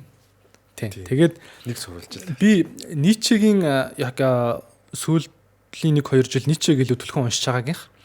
Ницшегийн яг ёс зүйн үзэл санаа ямар хөө байгааг товчхон дурдчихъя гэж бодож байна. Ницшегийн ёс зүйн үзэл санаа ямар байдаг вэ гэхээр энэ зүйл чиний хүчийг нэмэгдүүлж байвал сайн, чамайг хүчгүй болгож ивэл муу гэдэг хэмжүүрээр авч үздэг. Одоо жишээ нь би тодорхой нэг зовлон байлаа шүү дээ. Тэрийг даваад гарчвал надад хүч нэмэгдэх гээд байвал энэ өөрөө сайн зүйл гэж үздэг байгаа Ницше гэхээр. Одоо тэр зүйл нь арай нэг өөр хэмжүүр болчихлоо шүү дээ. Тэгэнгүүт яг өөрийгөө даван туулах, өөрийгөө давж гарах, тэгээд тэр дундаасаа сайн муугийн хэмжүүрээ яваандаа бүр өөрөө тодорхойлох гэдэг ийм том ойлголт руу гарч ирлээ. Тэгээ Ницше чинь бүхэл бүтэн хэдэн мянган жилийн түүхт Христийн шашин руу ганцаархнаа зогсож үдсээр хагаад асар том анц цавыг үлдээсэн сэтгэгч байхгүй. Тэгээд Христэд тэрслэгч буюу анти Христ гэдэг ном нь одоо манай л хүрт зарагдаж байгаа. Тэгээд монгол хэлээр орчуулагдсан хувилбар нь байдаг. Тэгээд энэ ном дээр бол түрүүний Айн Рэндийн үзэл санааны суурь нь явж байгаа. Бүр Айн Рэнд чинь яг Ницшегээс бас ишсэн асар олон ишлүүд байгаа. Тэгээд Ницше ийм асар олон тэрслүүлсэгч нарт зориг зүрхийг өгсөн юм баггүй. Тэгээд яг энэ экзистенциализм гэж ярьдаг хувийн эрх хөрчлөөний үзэл дээр Ницше бас асар том төлөөлөгч гэж явдаг. Тэгэхээр Ницшегийн яг тэр суурийг хүмүүс бас уншаарай л гэж хэлмээр. За. Фридрих Ницше гэдэг тийм ч бас өөр дуудагдаад ирсэн байдаг. Би ч одоо юмны pronunciation аяг буруу дууддаг гэдэг тийм. Тэгээд дахиад нэг асуучих юм ийм юм байна л да. За. Сүүлийн үед нөгөө нэг их залуучууд маань ажлын байран дээр ажил дээр ингээд одоо бидний хэлдгэр бол burn out гэж ярьдаг тийм. Монголоор одоо юу гэх юм хаширах гэх юм уу яа. Тэгэд энэ юм аягүйх байгаад байдаг. Тэгээ энэ талаар бас судалсан байх шиг байсан. Тэгэд энийг яаж эндээсээ гаргах тийм сэтэл мэдл вэ нөө их залуучууд. Зөв. Дуртай мөртлөө burn out болчихдаг. Тий. Би болохоор ерөөсөө сүүлийн бараг 10 гаруй жил ажил хийхдээ burn out бараг болж байгаагүй байхгүй. Тэгээ сая л анх удаа яг тийм тохиолдолтой таарлаа. Тэгээд судлах нь кейсэлүүдийг өөрөө тэрийг яаж гарах уу гэж байгаа л хэдийн юм сонирхож үзсэн хүн байгаа юм л та. Тэгээд би өмнө ингэж боддог гэсэн ингээ burn out боллоо гэл тэгэхээр бас юм 2 3 өөр үнцэг байгаа юм. Юу вэ гэхээр хитрхи өөрийнхөө залхуурж байгааг тэгж хэлж хөмгөөлж байгаа юмс байлээ. За одоо жишээ нь ингэж ойлгох хэрэгтэй юм шүү. Би burn out болчлоо гэдэг нь шүү дээ тий. Хамгийн том залхуурлыг burn out-аас ялгах нэг том ялгаа гэж байгаа. Амархан. Хүн burn out болчлоо гингүүтээ компьютер тоглоо суух ч юм уу тий. Найзуудтайгаа уулзаагаад ингээ явах тийм тэнхээтэй бол burn out болоогүй гэж үзэх гэдэг. Бүр тамирдаагүй шүү дээ. Тий. Одоо за тэр хүн бүр ингээд юу ч хийхээс дургүйрээ бүр юу ч шүү. Одоо тэр хүн дуртай байсан юмаа ч хийхгүй, хоббигоо ч хийхгүй, дуртай хөгжмөөс сонсгоос дургүйрээд зүгээр сайхан хөвтөөд ингээд байж байгаа бүр ингээ яах авчраа болохгүй бол энэ бол яг жинхнээсээ тэр ажлаас хашрах хам шинжин гэж байгаа. Тий. Тэгэхгүй ингээд жоохон ядраад ч юм уу те, жоохон шантрангуудаа тэрийг гоё нэршил олцсон. Оо би те burn out болчлаа гэж ярих бол тусдаа шүү. За яг тэр шүү. Өөр энийг хэлээ. Тэгээ би бол бас харьцангуй баргийн юм тоодгүй ингээл даваад гарчдаг хүн бохгүй юм. Тэгээд болчдөг байсан. Тэгээд сая явж байгаад яасан бэ гэхээр төслүүдийн ачаалч байсан. Тэгээд түрүүний нөгөө нэг өөрийнхөө үзэл санаатай зөрчилдсөн төсөл рүү орох гэдэг нэгдүгээр бас хэсэг явсан. За бас бусад ингээ яг нөгөө нэг төрийн байгууллагч юм уу эсвэл корпорэт компаниудын удирдлагуудтай яг нэг зөрчилдөх гэдэг бас тийм хэсгүүд яваад тэг ингэж явсаар агаад төлдөөд яг нэг юм burnout болсон гэж би бол өөрийгөө оншилсан заяа. Тэгээд энэ ч нэ би нэг зам төлөө үед над дээр нэг 3 4 юм өөр болцсон байсан. Тэгээд тэрийг би сүүлд анзаарж байгаа. Би огт кофе уудаг байсан. Тэгээд би сүүлийн 6 сар бараг өглөө болгон кофе уусан. Өдөрт бараг 1-2 кофе уудаг болцсон. Нэг хоёрт нь би ч нэг өөрөө марафонд гүйдэг. Тэгээ сая UB марафон 42 км бүтэн марафон дуусгасан. Гэдэг ч юм уу яг ингээд нэлийн хөдөлгөөн хийдэг байсан, хөдөлгөөнөө зогсоцсон байсан. Тэгэхээр ингээд цусны даралт ч юм уу зүрхний ингээд хим нэлийн жоохон унтсан гэх юм байсан. За дээрэс нь философийн подкастыг бас жоохон орхигдуулаад эхэлсэн байсан. За бас би сахар иддэг байсан, сахар иддэг болцсон байсан. Хим л алдагдаад эхэлсэн. За ингээд би физиолог яг ингээд нэг махан гэх юм физиолог талаасаа бол ийм том уналтын гадны ийм сонин хүчин зүйлсүүд нөлөөлсөн. Дээрэс нь ажил талаасаа ингээ өөртөө зөрчилдөх асуудлууд нийлээд за би яг үнэхээр бүтэн ингээд 24 цаг ч юм уу сухад нэг ч юм гараас гарахгүй байх гэдэг бүр амьдрал анх удаа таарч байгаа байхгүй. Би өмнө яаж игээл хийдэг төрлийн хүн махраал болохгүй бол гарч 3 км гүйчээл орч ирэл хийдэг тийм одоо ширүүн маягийн хүн. Тэгээд за яг burnout- болсон байна гэж мэдээ. Тэгээ би Маадалгүр дээр зарагддаг байсан одоо хэвлэлтээс тусцсан. Англиар бол Burnout Society, монголоор нэг тамирцсан нийгэм гэж Takta Publishing-аас гаргасан ном баг. Тэгээ тэр номыг би сонирхож үзэж байгаа юм. Өмнө юу тамирцсан нийгэм. Тэгээ өөрөө л амар тийм нэг юм хүчтэй нөхөр яваад шүү дээ. Тэгээ анх удаа тэг болчоод өөрөө ирэхгүй сөхөж хараад уншсан. Тэгээ уншсан чинь яг олон асуултандаа хариулт жигнэсээ олсон доо. Тэгээд би нэг сони юм ярьчих. Би одоо энэ номоор бүтэн дугаар хийх юм. Тэгээ номынхоо хальт тийм трейлер тэг подкастын товчхон юм ярьчих. Өмнө нь ингээ коммунист нийгэмд за шорон тий хорих лагер за ажлын том ийм үйлдвэрүүд нүсэр тий за тэгээд одоо цагдаа ч юм уу тий байсан. За энэ зүйлсүүд капиталист нийгэм юугаар солигдсон бэ гэсэн чинь фитнес, кофе шоп за ингээ өдөржин суудаг ажил ч юм уу тий яг ингээд ийм үгүүд одоо ингээд трансфер ингээ солигдоод switch хийгээд тэгэнгүүтээ хүн коммунизмд ямар үг ноёлдог вэ гэсэн чинь тийм үгүй буюу чи ингэх ёстой ёсгүй гэдгээр хүн олныг захирдаг. Энэс нь зүрх юм бол шорон торигдно, сүлсгцэн өвчтэй болно. Тэ? Капиталист нийгэмд яаж нэг гэсэн чинь чадахгүй гэдэг үг ноёлж байгаа. Чи нэг чадах юм уу? Гингүүт чадахын төлөө ингээ хүмүүс уралдаж байгаа. Тэгээ энэ өөрөө эргээгээд асар олон хүнд нөгөө нэг яг өөрийнхөө жигнэсээ чадж байгаа зүйлийг мартаад өөрийнхөө мөн чанарыг одоо жишээ нь умартаад хитрхи ингээд нөгөө нэг энийг одоо жишээ нь бас нийчээ шүмжилдэг байхгүй. Нэг шугамн хэмжигдэхүүнээр бүх хүнийг хэмжих гээд байгаа ертөнц үүсчихжээ. Буюу одоо жишээ нь хөвсгөлийн цаатан одоо уртсандаа амьдарч байгаа хүнийг та нар бол амжилтгүй хүмүүс гэж хэлээл те. Одоо жишээ нь те. За ингээд жимээ тасалдгүй. Тэгснээр ингээ яг те 5 хэлээр ярьдаг. За мундаг нэг бизнесмен ч юм уу хүнийг чи амжилттай хөвсгөлийн цаатан унсыг та нар амжилт гэж болохгүй шүү дээ. Бүр яаж харьцуулах боломжгүй шүү дээ. Тэгэхээр амжилт гэдэг өөрөө ийм шугамн вектор хэмжигдэхүүн биш. Одоо лайнер хэмжигдэхүүн, шугамн хэмжигдэхүүн биш, ийм цацраг хэмжигдэхүүн юм аа гэдгийг ойлгооч гэж одоо санаа гарч эхэлж байгаа. Тэгээ энийг бас антропологч Лев Стросс гэж хүн тайлбарласан байдаг. Бид нар одоо юу гэдгийг бүр ингээ Амазоны ой ширэнгэд амьдарч байгаа нэг овог хотог амаг байлаа л та. Тэд нар магадгүй тэнд Нью-Йоркийн Wall Street ажиллаж байгаа нэг брокероос илүү сэтгэлийн амгалан гэдэг одоо хуваараа илүү ээж болно. Тий. Тэгэхээр тэнцэнээс ч юм хүмүүс сордог үстэй. Эсвэл одоо жишээ нь Японы зингийн сүмд сууж байгаа ланараас очиж хүмүүс юм сордог тий. Тэгэхээр амжилт гэдгийг нэг ингэж жоохон тараахгүй бол яг хитрхи ингээ нэг шугамаа хэмжигдэхүүн болцсон. Бүр арай дэнд өрөөсгөл واخхой. Болцсон нь энэ burnout-лоход их нөлөөлөд байна. Одоо жишээ нь ийм байх нь шүү дээ, тэ. Нэг хүн одоо юу гэдгийг гүйлтийн тамирчин гэх тийм ээ. Нэг том ингээд бодибилдертэй харьцуулаад иж болохгүй шүү дээ. Тэр хоёр чинь ингээд талбарын шал өөр.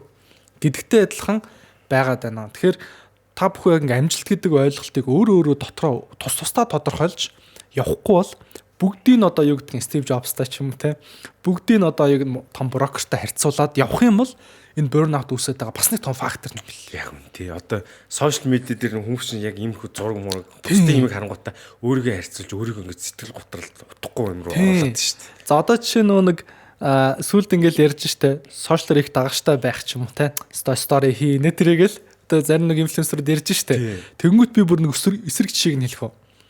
За Johnny Ive гэж хүн байна. За дизайнер гэсэн. Apple-ийн одоо бидний мэдэх одоо Apple Watch, iWatch тийм ээ. За MacBook-ийн одоо 2016 он хүртэлх бүх загвар. За Macintosh, iPad, iPod-ийн дизайныг хийсэн агуу дизайнер. Энэ цаг үед хамгийн мундаг индустриал дизайнер хүн. Энэ хүн байна шүү дээ. Нэг social account байхгүй. Та тэрийг хаанаас олохгүй. Тэ email аяг ч хүн мэдэхгүй. Тэгээ ийм байж ах жишээтэй. Тэгэхээр яг ингээд нөгөө нэг магадгүй одоо жишээ нь өсвөр насны залуучууд юу гэж боддیں۔ Тэ сошиал дээр л их дагагчтай бол мундаг хүн гэж бодож хахад цаач бүр ингээд энэ бүхнийг хийсэн хүн хаягчгүй хүн байна. Тэгэхээр яг ингээд нэг фактороор хэмжчих юм бол ингээл тэ Johnny Ive гэдэг ингээл хичээхгүй шүү дээ. Тэгэхээр ингээд амжилт гэдэг чи өөр юм тархацтай юм шугамн цацарсан гоё юм цэцэг шиг дэлбээ шиг ойлголтоос биш. Бүгдээрээ ингээд хэр өндөр ургасан мод вэ гэдэг чинь сонирм байгаа хэрэг. За энэ их гоё тодорхойлолт биш. Тэгээ чи бас гоё хэлж байна те. Цацраг хэлбэрий гэдэг. Цацраг хэлбэрий. Тий. Шугам биш. Энэ их гоё одоо point боллоо. Одоо үдсэж байгаа хүүхд. За хүүхдийн цаашаа ерөнхийн нөгөө хүмүүс чинь харагдах байдлаар аяг дүгнэт юм аа. Тэгээд надаа нэг дотны бас нэг ментор хийдэг одоо яг ажлын хамтрагч гэж хэлэхдээ би нэг бро гэдэг дуудчихдаг. Би нэг сайн мэднэ л те. Тэгэд тэр хүн маань яг юу гэж хэлж ирсэн бэ гэхээр амар гоё юм хэлсэн. Төлгөөнөө чи бизнесээ яг экстернал хэмжүүр буюу гадны юм хэмжүүрээр хэмжих амархан байд юм аа. Жишээ нь ингээд олж байгаа орлого, хандлт эднэр бол ингээм амжилтын гаднах хэмжүүрүүд. Дотоод хэмжүүр гэдэг чинь жинхэнэ амжилтын чи хэмжүүр болно. За жишээ нь чи компани хэр томорж байгааг олж байгаа мөнгөөрөө биш гэр бүлтэйгээ зарцуулах цаг чинь ихс чадж гинүү гэдгээр хэмж. За чи гэр бүлтэйгээ ингээд 50 юун цаан зовхгүй өнгөрөх цаг чи ихсчихвэл чи үнэхээр их зөв зам руу явж байгаа юм байна гэж бод. Дээрэс нь чи яг өөрийнхөө магадгүй ингээд ганцаархнаа байгаа 50 амьдралаа эргэцүүлэх төр хугацаа чинь ихсчихвэл бас амжилттай байна гэж бод буюу дотоод амжилтын юм хэмжүүр хүнд ч хилдэггүй тэр зүйлсүүдийг үүсгээрээ тэгээ тэдрээрээ нөгөө нэг юм луужин хийж явах юм бол амар олон зүйл дээр алдаа гарахгүй явж чадна шүү гэж хэлсэн. Тэр надаас том санагт бүр шууд бууж шүү дээ. Одоо чинь өөртөө цаг гаргаж чадаа цаг ихсчихвэл чи яг амжилттай болж байна гэсэн үг. Өдөр тутам ажилттай зур. Тэгээд энэ нэг юм том аюулыг би бас харсан. Тэгээ тэр хүн бас яг надад хэлсэн. Компани ингээ буруу зүг рүүгээ чи чиглүүлээ хитрхи ингээ гадаад тэмжүүрөөр рүү яваадах юм бол чиний одоо бүтээж байгаа мөрөөдлийн компани чинь ирээдүйд чиний шорон болж хувирнаа. Йоо. Тийм. Бараг ингээд quit болж. Тийм. Чи ингээд шоронгоос гарч чадахгүй те. Асар олон ажилтнуудын өмнө хариуцлага хүлээсэн. За нэг хөрөнгө оруулагч ч юм уу ингээ партнеруудын өмнө хариуцлага хүлээсэн. Яг ингээд нэг юм хөнгөн шингэн байх байдал нь алдагдсаар хагаад эргээгээд ингээ шорон болоо хувирсан юмс энэ чи зөндөө байна. Тэгэхээр яаж шорон болгочихгүй өөрийнхөө юм сүм чигээр нь байлгах вэ гэдгэрүүг байн бодож байгаарэ гэж хэлсэн. Тэр надаас их чухал санагдсан. Тэгэхээр тий. Бүр наач. Бүр зүрх рүү ортол авч шээ. Аха. Айгуу чухалыг хэллээ. За энэ ч одоо тэлэн үг болгоод сайхан Twitter threads бүр жиргмэр ч юм шиг. За их сонин гоё гаргалгаанууд олж авч байна. Их гоё мэдээлэл авлаа. Бас яг ингээд факт дээр дүүн чи ямар ч гоё те. Тэр тэдэн он тэгж хэлсэн. Би мартчихдаг байхгүй сандаг мөртлөө. Тэгээд айгуу гоё сайн санд юм байна. Тэр нь манай подкаст ер нь өндөрлөх шиг цаг нь болж байна. Тэгээд одоо асуух байгаа асуудал болохоор яг энэ чиглэлүүдээр манай үзэж байгаа хүмүүст гоё санал болгох номуудыг хэлээч. Ямар ч сая 2 ном санал болгочлоо. Нөгөөх нь бол Христтэй тэрслэгч гэдэг Фридрих Ницшегийн нэг номыг бол хэлсэн. Дараа нь болохоор хиний ном би сандгүй. За ямар ч нэг гоё ном би энэ ном шиг гэж бодчихсон. Тийм нөгөө Burnout-ийн ном шүү дээ. Тийм. Тамирцсан нэг юм.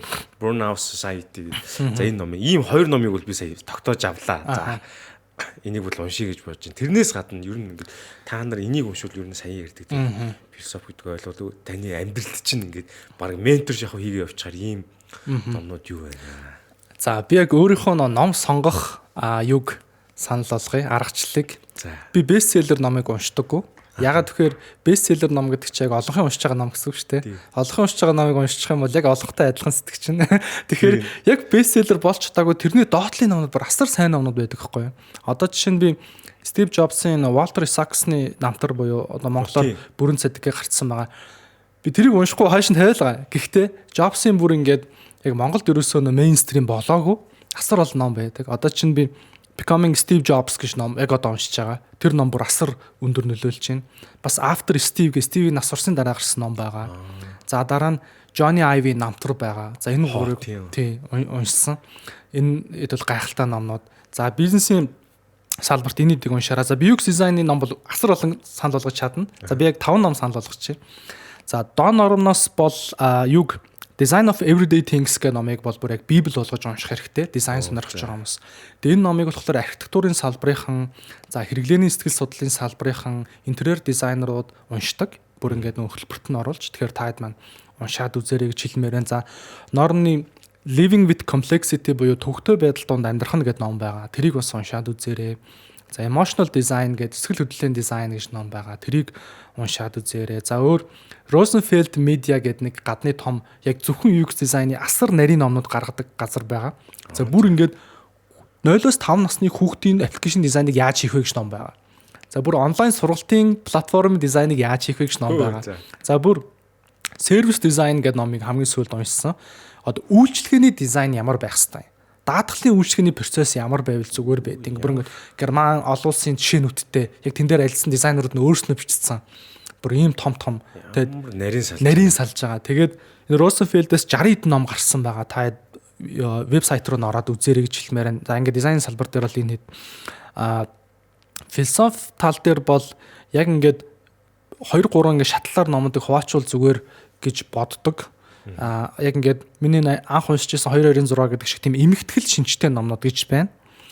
За дараачих нь бол ингээд арай илүү юм судалгааны бүтээл буюу их философчдоос иш татаад бичсэн номнууд гэж байна. Тэр нь одоо жишээ нь түрүүний тамирцсан нийгэм ч юм уу те Ницшегээс ч дотор нэг хишэлдэг. За яг 3 дахь тэр дээр байгаа английн номнууд болохоор яг философчд их бүтээл гэсэн үг. За одоо чинь Ayn Rand өөрийгөө утга нарчиг өөрийнх нь бичсэн ном шүү дээ те. Тэрийг өөрийнх нь дамжуулаагүй. Синэдэр нийлээ. Тэгээ өөрийнх нь бичвэр байгаа байхгүй. За одоо Ницшегийн түрүүний хэлсэн Антихрист Заратустраг бол бөөнөр мэдчихэж байгаа. За юуг уншаад үзээрэй гэж би нэг муухай болохгүй ном хэлчихэ. За How to become an Ubermensch гэх ном байгаа. Ubermensch гэд энэ болохоор Ницшегийн ойлголт байхгүй юу? Ер нь бол Супермен гэсэн үг. Ницшегийн ер бусын хүн гэдэг ойлголт байдаг. Одоо хүн нэгдлийн үед ингээд нэг хүмүүс ирсэн байгаа шүү дээ. Одоо бид нар чинь соёл иргэншилт хүн болцсон тий. Одоо энэний цаатлын хүний тухай Ницше яриад байгаа байхгүй. Бүр ингээд цаатлын төрөл зүйл спеси хүн төрлөختний next level юу болох юм бэ? Тийм болох юм бэ. Тэр хүмүүс төрж хэлж ийна гэдэг тухай Ницшед бүр ингэж дараагийн юмыг ирсэн ба. Ямар юм гаргалгаа. Амар гаргалгаа. Тэгээд үн чинь ингээд логикт байгаа сте тий. Хүн нэгдлийн үед ингээд хүмүүс байсан. Тэгээд одоо ингээд юунууд соёл иргэншилт хүн төрлөختөн байна. Тэгээ цаатлынхын дараачийн хүн төрлөختнийг бол Ubermensch гэдэг хүмүүс байгаа. Хүний төгсгөл ирж ийна гэж ярьж байгаа. Хүн гэдэг төрөл зүйл. Тэгэхээр тэр Ubermensch бол хүн биш. Арай өөр төрөл зүйл.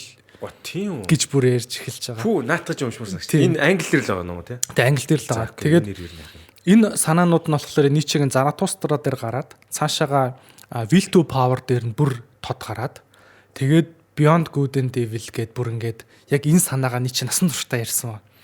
Тэгээд тэр Ubermensch гэдэг санаа нь яваад тэгээ How to become an Ubermensch хэрхэн болох вэ гэдээ өөр хүний бичсэн ном л да. Ницшегийн санаандыг тэгээ бүр амар эвгүй ихлэн заа. За одоо ингээд дэлхийн түүхэн дэх том ингээд хувьсгал авчирсан сэтгэгчнэр байна шүү дээ. Бруно гэд. Эдний чинь ингээд шатаагаад алчдаг шүү дээ. Тухайд алчдаг байсан. Тэрслүү сэтгэгчнэрийг. Тэгээд тэр хүн юу гэж тайлбарлаад байгаа юм гэхээр Бруног жишээ нь Ubermensch гэж үзвэл те хүн төрлөختнийг ингээд дараашин шатнд авчрах гэдэг шүү дээ. Одоо юу гэдгийг дэлхий нарыг тойрж иргэдгээ ч юм уу те бүр ингээд хүн төрлөختнийг дараагийн шатнд аваачих санаануудыг өмнөх төрөл зүйл нь дандаа ингэж нухчин дарах гэж оролддог. Дарангуул чимээл одоо. Тэгэхээр өмнөх олон жишээнээс суралцсан юм чи одоо хэдүүлээ тэгвэл санхүү эдийн засгийн хувьд яг энэ Ubermensch-үүд хүчтэй байж жоохон хамгаалт тогтоох хэрэгтэй. Бүр ингээд тийм үг ороод эхэлж. Ямар сонин тий. Тийм олонхоос ирэх дайралт юунасаа яаж өөрийгөө хамгаалж эхлэх үү гэд бүр юм. Жоохон энийг жоохон хориотой ном гэж үзтiin. Нөгөө олон хүнд уншуулж ухаан тийм яг тэгээ ярьчлаа яхад сонирхоод үзээрээ тэгтээ жоохон амар юм годгос ингээд эвгүй ном шүү. Сонирхол татсан юм curiosity амар тийм сонин ном биш. Тэгэд Ницшегийн Ubermensch-ийн санаа өөр амар юм хурц судах шиг санаа ахгүй аюултай. Одоо буруу үнийг гарт оруул буруу юм хийгддэг. Бүр нөө буруу дутууг үл яг л тийм шиг болох гэдэг. Энэний тод жишээ нь юу юм гэхээр Гитлер ахгүй. Гитлер яасан гэхээр би бүр яг түүхийн ярьчаа. Ницшегийн охин дүүн нас орсныхан дараа Гитлерийн бүх гар бишээ Ницшегийн бүх гар бичмэлийг Гитлер төгссөн байхгүй. Тэгээд Гитлер тэнцэнээс Ubermensch гэдэг санааг аваад өөрийнхөө үзэл санааг туг болгож ашиглангуудаа Ари үндэстэн гэж гаргаж ирсэн шүү дээ. Тэр чинь Ubermensch-үүд гэж нэрлсэн байхгүй. Бүр. Тэгэхээр бурууны гартаар бол ийм ослтой санаануудыг мань гаргацсан. Яг нөө өөрийнх нь их бүтээл дээр нь бол хүн өөрийгөө даван туулж өөртөө байгаа тэр уягдмал чанаруудыг давж оюун санаа болоод одоо ингээд бие физиологийн хувьд дараагийн төрөл зүйлийн тухай ярихсан болохоос биш бусад хүмүүсийг гадуурхаад өөрийгөө дүүлэх тухай ерөөсөө Ницше яриаггүй нэг ч удаа. Тэгэхээр энэ дээр амар том залруулга одоо нөгөө нэг байдаг том юм кинон дээр. Яг сая санааг ялгаж салгаж ойлгохгүй бол энэ бүр одоо чинь юу гэдэг нь зүгээр монголоор авах юм бол би бол одоо нэг алтуургийн юу гэдэг нь ингээд буруугаар ашиглах тохиолдол байгаа шүү бүр тий. Uber mesh гэж өөрийгөө тодорхойлох магадaltaй гэсэн. За энэ бол бас хоёр талтай эртээ утга юм байна. Утга тий осолтой. Осолтой юм биш. Яа, ном гэдэг чи бас бүтээл гэдэг чи ийм айхтар зүйл. Тий, дэлхийг хөмөрж байгаа зү. Тэр ном юунаас болоод тэгэл дэлхийг тэр чигт нь тонслогсон 2 дугаар дайны том. Тэгээд ингэж үздэг байхгүй.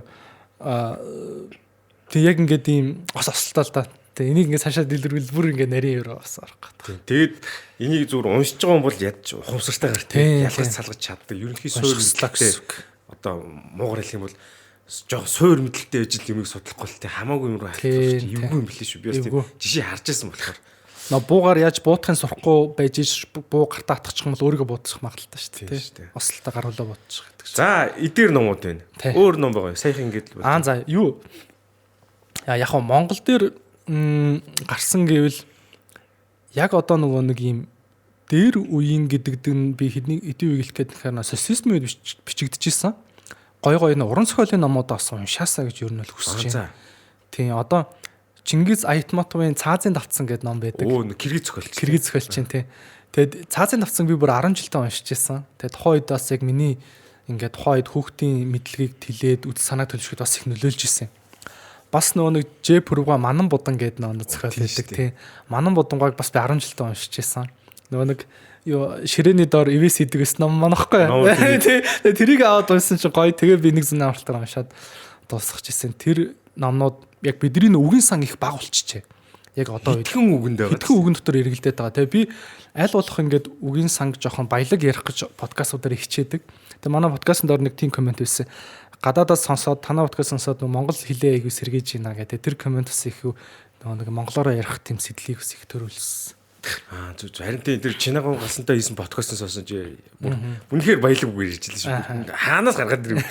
Сонсонгод нэрээ тийм штийг санаж байгаа байхгүй. Тэрийг их гоё. Тийм хэл гэдэг өөрөө ийм гоё хувьсамтгай чанартай зүйл гэж бас би боддог. Тэгээд юуг бас би уншаад үзээрэй гэж хэлмээр нь О Пүрвган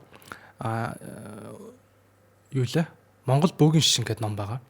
Тэр ном болохоор яг шинжлэх ухааны академийн судлаач хүн яг бөө мөрөглийг бүр ингээд социализмын үеэс ахуулаад ийм улс үүртэй шал өөр өнцгөр судалсан судалгааны бүтээл байгаа. Би яг сонсч ирсэн биш үү? Уншаагүй. Тэгэл энэ бүтээлийг бас сонирхоод үзээрэй гэж хэлмээр. Энэ дандаа түүхэн баримтууд фактуудаас бүрдсэн. Тэгээд яг нэг хизээ энэ дээр бүр ийм гарч байгаа. Хойшоо ингээд хөвсгөл рүү ингээд бүр 2 зам үүссэн. Нэг нь болохоор зөвхөн ингээд бусад жирийн хүмүүс алхах зам, нөгөөх нь зөвхөн ингээд бөө хүмүүсийг одоо ингэж хэцүү замаар нь явуулах энэ төрийг хавчиж исэн түүхэн баримтууд энэ төр гээд. Тэгээ яаж нөх хилмигдүүлж алж исэн энэ төр гээд бүр тийм түүхэн баримттай. Энэ болохоор цэвэр факт дээр тулгуурсан ном юм. Шинжлэх ухааны судалгааны бүтээл байна. Тэгээ бүр ингээд нарийн бичсэн ном байгаа. Тэгээ энийг уншаарай гэж хүсэж байна. Өөр чин философи номтроос би зэн буддизм бас их сонирхдаг. 10 жилээсээ л уншдаг байсан. Тэгээд зэн буддизмын яг Сузукигийн зэн буддизм айгүй тийм мейнстрим болцсон ном. Нийтэд айгүй тийм олон одоо өлөг болцсон ном. Тэрхий клишэ болцсон. Тэгээд Отгон тэнгэр их сургуулиас гарсан Зингийн 101 түүх хаалгагүй хаалга гэдэг ном байдаг. За. Бор хавцтай. Тэгээд тэр номыг бас уншаад үзээрэй гэж миний хас хайртай номууд энийг байна. За. Йоо ямар гоё юм бэ. За энэ дугаар чинь ингээд мэдлэгээр цацарсан сайхан дугаар боллоо. Ингээд ерөөхдөө UX design за бид нар тэгээд тэр дундаа философи гэж юу юм те үзэл санаа гэж юу юм те. Энэ талаар бас бүр сонирхолтой одоо ажлаас хашрах энэ burnout гэдэг айгүй гоё сэдвүүдийг авч ярилцлаа. Тэгээд энэ талаар бас маш гоё юм жишээ хүнд ойлгохдохоос их гоё тайлбарлаж өглөө манай дүлгүүн баяр маань. Тэгээд энэ дугаарт хүрэлцэн ирж одоо өөрийн маш гоё мэдсэн сурсанаас танилцуулж бас гоё номнуудаа шеэрлж одоо бидэртэй хуваалцсанд их баярлалаа. Одоо өөрийн мэдлэг англи үг хойлоо ярьчлаа. За цаг гаргаж ирсэнд маш их баярлалаа. За хөрсөнд баярлалаа.